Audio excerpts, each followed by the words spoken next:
The storm came without warning on the night of April 26, 1717. Off the outer edge of Cape Cod, where the Atlantic meets the shallows in a collision that has been wrecking ships since before anyone was counting, a nor'easter swept down from the north with the kind of violence that sailors in that era had no instruments to predict and no engines to outrun. Winds exceeded 70 miles per hour, waves built to 30 feet. The visibility collapsed to nothing. And somewhere in that darkness, fighting through seas that were swallowing the horizon, a single ship was carrying 146 men and more stolen treasure than any pirate vessel had ever accumulated in a single voyage. Her name was the Whydah galley. She had been a slave ship 9 months earlier. She was the flagship of the most celebrated pirate captain in the Atlantic world by the time that storm found her. And by midnight, she was on the bottom of the sea, with almost everyone aboard her. 143 men drowned in a single night. 2 survivors were pulled from the wreckage by morning. The treasure, the cannon, the stolen goods from 53 captured vessels, the captain himself, all of it went into the sand off Wellfleet, Massachusetts, in less than 20 feet of water, where most of it would stay for the next 267 years. This is the story of the Whydah. How she was built, how she was taken, what she carried, how she was lost, and what she left behind when the sea finally gave her back. Visual, cinematic animated map. The Atlantic Ocean fills the screen. Trade wind routes arc from West Africa across to the Caribbean in slow golden lines. The map is aged, textured, the kind you'd find in a 17th century captain's quarters. The camera pushes slowly eastward. Wind patterns ripple across the surface. The year 1715 appears at the bottom of the frame as the map zooms toward the West African coast. The Whydah galley was built in 1715 or 1716, most likely at a Thames shipyard, for a syndicate of London merchants engaged in the slave trade. She was named for the Kingdom of Whydah, a coastal state in what is now the Republic of Benin, one of the principal trading ports through which enslaved Africans were loaded onto ships and transported across the Atlantic. She was a full-rigged ship of approximately 300 tons. Fast for her size, which mattered on the slave trade routes where speed reduced mortality in the holds. She carried 18 guns, enough to discourage pirates who occasionally haunted the West African coast, but not enough to fight a warship. She was sleek and well-proportioned, built for endurance across open ocean rather than for combat, designed to complete a triangular voyage and come home profitable. The Whydah completed at least one slaving voyage before her life changed permanently. She sailed to West Africa, loaded her human cargo, crossed the Middle Passage to the Caribbean, and sold the survivors into slavery. She was, by the standards of her era, a successful commercial vessel. Her owners had no reason to expect she would not simply continue doing what she was built for until she rotted at her moorings or sank in a storm. They had not accounted for Samuel Bellamy. The map shows Nassau Harbor, and a small ship symbol begins moving. Samuel Bellamy is one of the most fascinating figures in the entire history of Atlantic piracy. He appears in the historical record already, a man in his late 20s with a sailing career behind him and a grievance against the commercial order of his world that he was prepared to act on. He was almost certainly born in Devon, England, around 1689. He had served in the Royal Navy during the War of the Spanish Succession, one of thousands of sailors trained at Crown expense to fight a war and then discharged into a peace economy that had no particular use for them. He ended up in the Caribbean, possibly connected to the 1715 Spanish Plate Fleet disaster, when a hurricane sank 11 treasure ships off the Florida coast, and half the adventurers in the Atlantic world converged on the wreck sites with salvage dreams and inadequate equipment. The Florida salvage operation failed for Bellamy, as it failed for most men who attempted it. He came away with nothing except an understanding of where the money was in the Atlantic world, which was moving on the great commercial ships, not sitting on the seafloor. He turned pirate sometime in 1716, operating initially under Benjamin Hornigold's flying gang out of Nassau. The Bahamas in those years were effectively ungoverned. The harbor of New Providence had become the operational center of Atlantic piracy, a place where captured ships were sold, where crews were recruited, where the democratic articles that governed pirate operations were written and signed. Bellamy learned fast. Within months, he was commanding his own vessel. He was not a leader by appointment or inheritance or force. Before we go any further, I need to stop for a second, because what I've been showing you in these videos only scratches the surface. And I realized at some point that the full picture, the actual pirate code, word for word, the real punishment records, the exact treasure division shares, the ports that secretly funded them, it doesn't fit in a video. I put it all into one document, the Black Flag Codex. It's linked below, and the QR code is on your screen. Now, let's keep going. He was a leader because the men who sailed with him chose him. Visual. Animated map shows Bellamy's raiding routes threading through the Caribbean and up the American coast. Ship icons appear along the route, taken one by one. Between the summer of 1716 and the spring of 1717, Bellamy and his crew captured approximately 53 vessels. He accumulated cargo. He accumulated ships. By the end of 1716, he commanded multiple vessels and several hundred men. He also had a reputation. Survivors of his captures described a pirate captain who was unusually careful about unnecessary violence. He was known to offer captured sailors the chance to join his crew voluntarily and to release those who declined. He was also known to lecture people. The accounts of Bellamy's speeches to captured captains are among the most remarkable documents in the historical record of Atlantic piracy. He told the masters of captured vessels that the laws protecting their property were the laws of men rich enough to buy governments. He called himself a free prince. He described the pirates as men who robbed the rich because the rich had already robbed them, and who were not willing to submit to the hypocrisy of calling the powerful man's theft legitimate and the poor man's theft criminal. Whether he believed it or was performing it is not something the record can settle. What it can settle is that men responded to it. His democratic command style, the votes, the written articles, the equitable division of prizes, created genuine loyalty rather than coerced obedience. He was, by the beginning of 1717, the most successful pirate in the Atlantic world. And then the Whydah crossed his path. Visual, animated map tracks the Whydah's course northward from the Caribbean. A second line, Bellamy's fleet, converges on it. The two lines meet in the waters south of the Bahamas. The Whydah was on her homeward voyage, sailing from Jamaica toward England, when Bellamy's fleet caught up with her in late February 1717. Captain Lawrence Prince commanded her. When Bellamy's ships appeared and made their intentions clear, Prince made the rational calculation: resistance was hopeless. The pursuit lasted 3 days. When the Whydah finally struck her colors, it was not after a battle, but after an exhausted captain accepted there was no sailing away from the men behind him. What Bellamy found when he boarded her was an upgrade. The Whydah was larger than anything in his fleet. She was faster. She could carry more guns and more men. He transferred his flag immediately. He rearmed her, adding guns until she carried somewhere between 28 and 36 cannon. He sent Captain Prince away without particular cruelty, which was the Bellamy style, and he renamed nothing. The Whydah kept her name. A ship named for the West African port from which enslaved people were shipped across the Atlantic, now sailing under a flag whose crew included significant numbers of men who had themselves been enslaved or were of African descent. Whether anyone aboard found this ironic is not something the record tells us, but the fact of it sits in the history like a splinter. The Whydah sailed north. Visual. Animated map shows the Whydah's northward track hugging the American coast. Ship icons appear and disappear as they are captured. Date markers advance: February, March, April 1717. The line moves steadily north and east. Through March and April of 1717, Bellamy pushed the Whydah north, taking prizes as he went.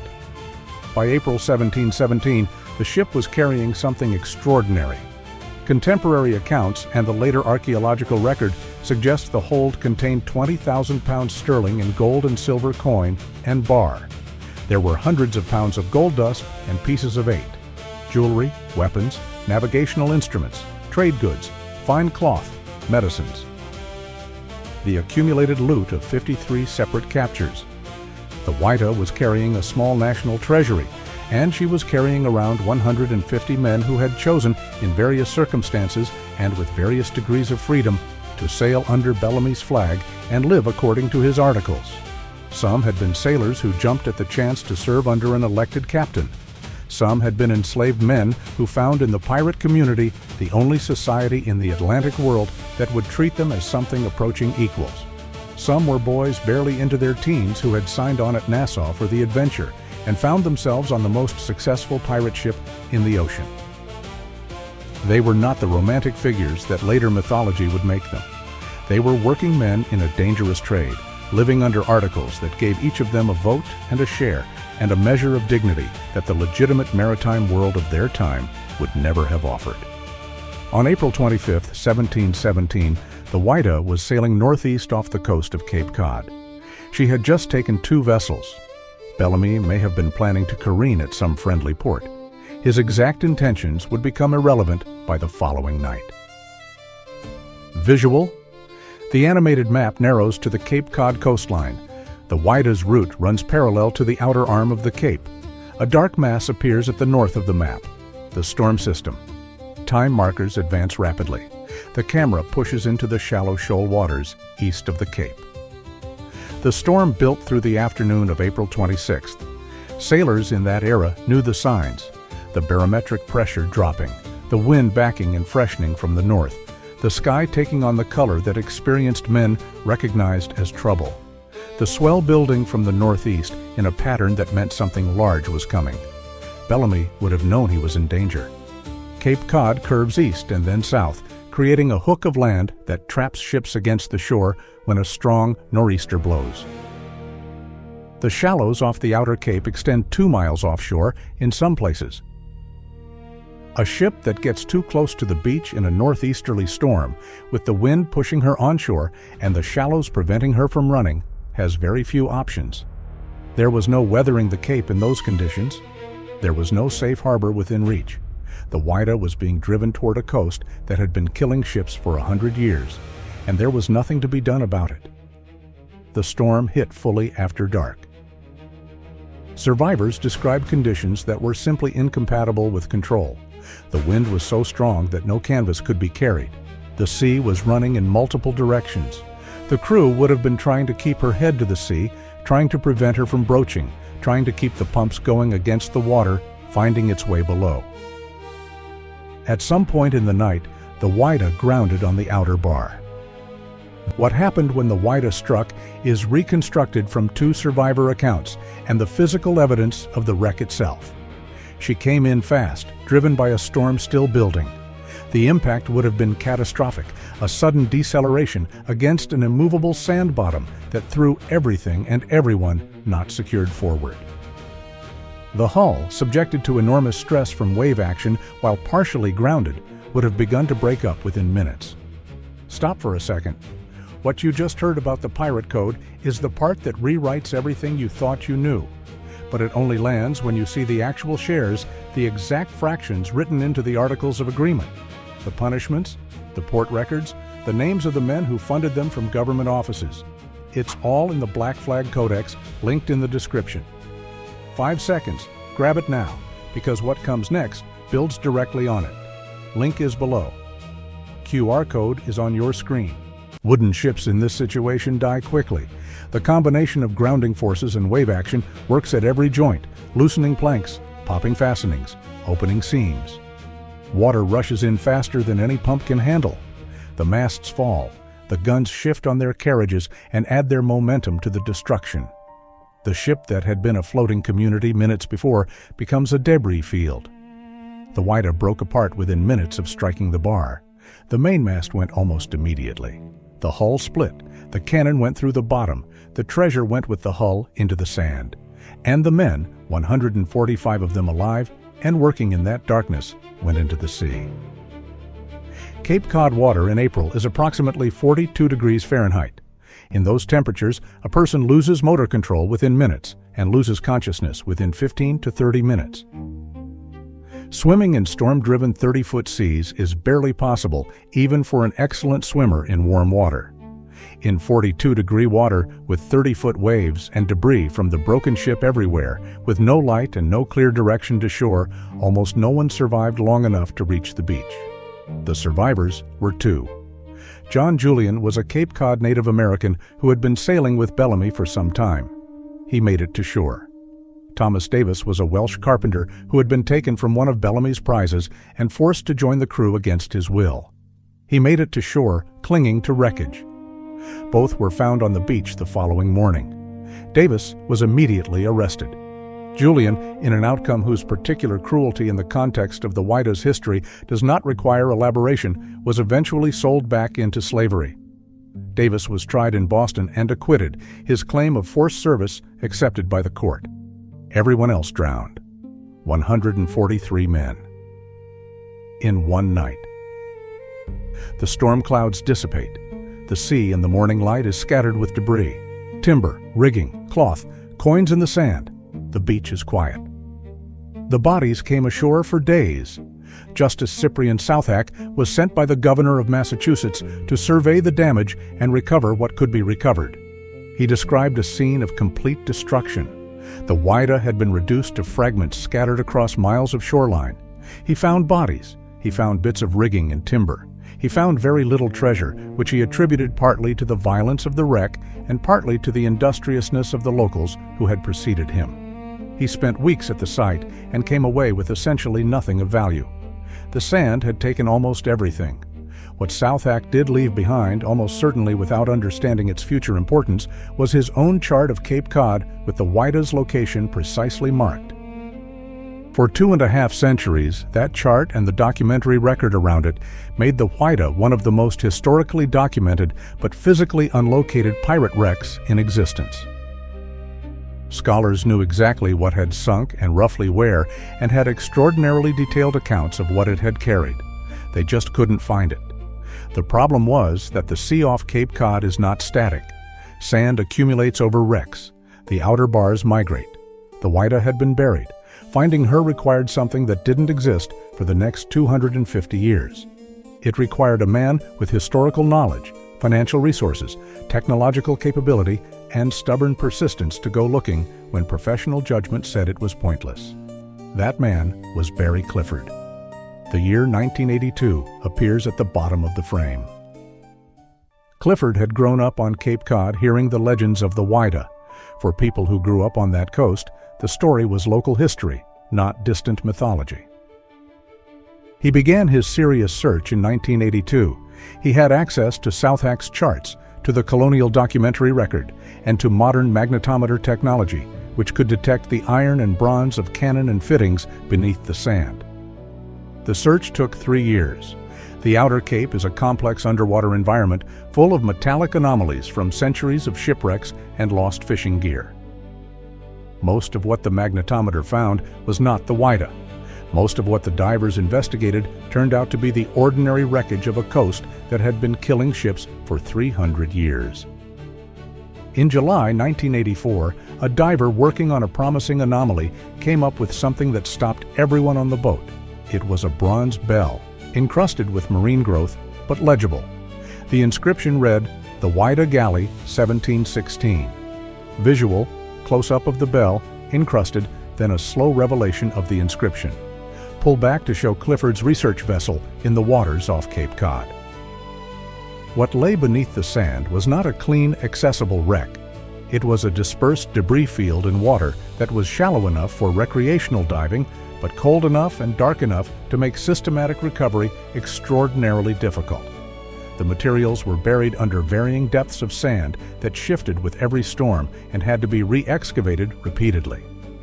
What has come up from the site over the 40 years since the bell was recovered represents the most complete material record of a Golden Age pirate ship ever assembled. Over 200,000 individual artifacts. Among the items found, over 9,000 individual pieces of gold and silver jewelry and coin. 11,000 glass beads, identical in type to those used in the West African slave trade. 27 functioning cannons. 2 anchors. Navigational instruments.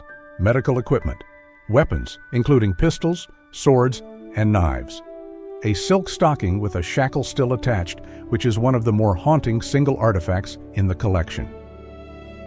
And one item more specific and more personally devastating than any of the others. In 2008, archaeologists recovered a leg bone, found inside a stocking inside a shoe. The shoe was of a style worn in the early 18th century. DNA analysis suggested it belonged to a young male individual. Isotopic analysis of the bone indicated the individual had grown up in the Caribbean or possibly West Africa, not New England. The leg bone has never been definitively identified, but its context placed it among the artifacts most closely associated with Bellamy himself. Whether it is the physical remains of Samuel Bellamy is a question that continues to be investigated and has not been definitively answered.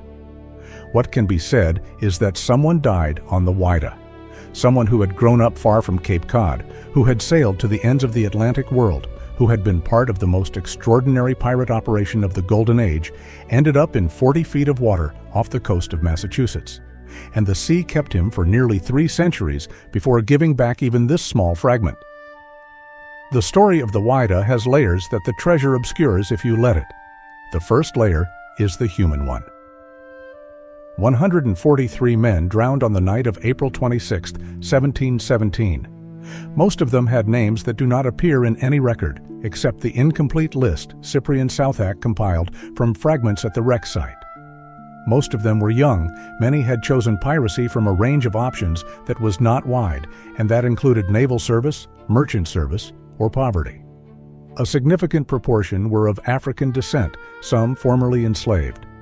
They were not the swashbuckling figures of popular mythology.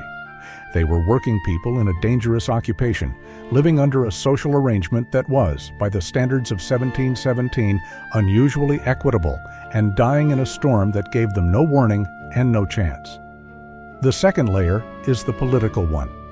The Whydah and the crew that sailed her were products of a specific moment in Atlantic history, the window between the end of the privateering wars and the organized suppression of piracy that began with the appointment of Woodes Rogers as governor of the Bahamas in 1718. In that window, a genuine alternative to the commercial and imperial order of the Atlantic world existed and functioned. Nassau was its capital. The Whydah was its most powerful expression. The storm that sank the Whydah came 14 months before Rogers arrived in Nassau to dissolve the Republic of Pirates. The most formidable pirate captain in the Atlantic, the man with the most ships and the most men and the most ideological consistency, was removed by natural violence before the political process of suppression could find him. Bellamy was never offered a pardon. He was never tried. He never stood before a judge and argued for his life. He simply drowned. The Empire did not have to deal with Samuel Bellamy. The sea dealt with him first. Visual, animated map pulls back to show the full Atlantic, trade routes, slave routes, pirate routes all visible at once. A single point off Cape Cod pulses gently. The camera rises until the ocean fills the frame. The third layer is the archaeological one. The Whydah is unique, not because of the quantity of material recovered, though the quantity is extraordinary, but because of what the material tells us about a world that left almost no other physical record. The artifacts recovered include the personal possessions of working pirates, leather shoes, clothing fragments, rings, a comb, the tools of working life preserved by accident and cold water. Alongside the treasure, alongside the cannon, are the objects that tell us what it actually looked like to be one of the men who sailed on the most successful pirate ship of the Golden Age. This is an archive, not a heroic one, not a romantic one. An archive of ordinary human life conducted in extraordinary circumstances, preserved in the sand of Cape Cod for 2.5 centuries. The Whydah Pirate Museum in Provincetown, Massachusetts, holds the physical collection. It is the only museum in the world built around a documented pirate wreck. Visitors can see the bell, the coins, the weapons, the jewelry. They can stand in front of objects that were last touched by human hands on the night of April 26, 1717, by men who were about to die. Visual exterior of the Whydah Pirate Museum. The recovered bell in its display case. Close-up of the encrusted inscription. The camera holds on the bell. Recovery operations at the wreck site continue to this day. Estimates suggest that perhaps 30% of the original material has been recovered. The rest remains in the sand, still shifting with every storm, still yielding to the patient work of the people who have committed their careers to understanding what happened out there on one night in April. The nor'easter that sank the Whydah lasted 2 days. When it passed, the Cape Cod coast was littered with debris from dozens of vessels caught in its path. What made the Whydah's sinking different from the hundreds of other wrecks on that coast was what she carried and who she carried it for. The Whydah was carrying the proof of concept of Samuel Bellamy's project. She was carrying 53 voyages worth of commercial plunder, representing the redistribution by violent means and democratic practice of wealth from the Atlantic commercial system into a community of men who had almost nothing to lose by taking it. She was carrying a crew who had voted to be there. She was carrying a captain who had, by every surviving account, tried to live according to a principle that the world around him rejected. The sea ended the argument, as the sea ends all arguments eventually, without adjudication, without record. The nor'easter did not know what it was sinking. It had no position on Samuel Bellamy's politics or the justice of the Atlantic commercial order. It was wind and water, acting on a wooden ship in shallow water at night, doing what wind and water do. 143 men went into the sea. 2 came out. The treasure sat in the sand for 267 years. The bell waited in the dark with the inscription facing upward, patient, legible, ready to be read when someone finally came to find it. The bell grows smaller. The water grows larger. The surface shimmers above. Then the shot cuts to the surface in daylight, and the water is blue and ordinary and gives nothing away. The Whydah Galley. Built 1715 for the slave trade, captured by pirates February 1717, sunk April 26, 1717, found July 1984. 1 bell, 2 survivors, 143 dead. More than 200,000 artifacts and counting. And somewhere in the sand off Wellfleet, still, the parts of her that have not yet come up, waiting for the next storm to shift the sand, waiting for the next diver with a brush and the patience to understand that what is down there is not just treasure, it is everyone who drowned.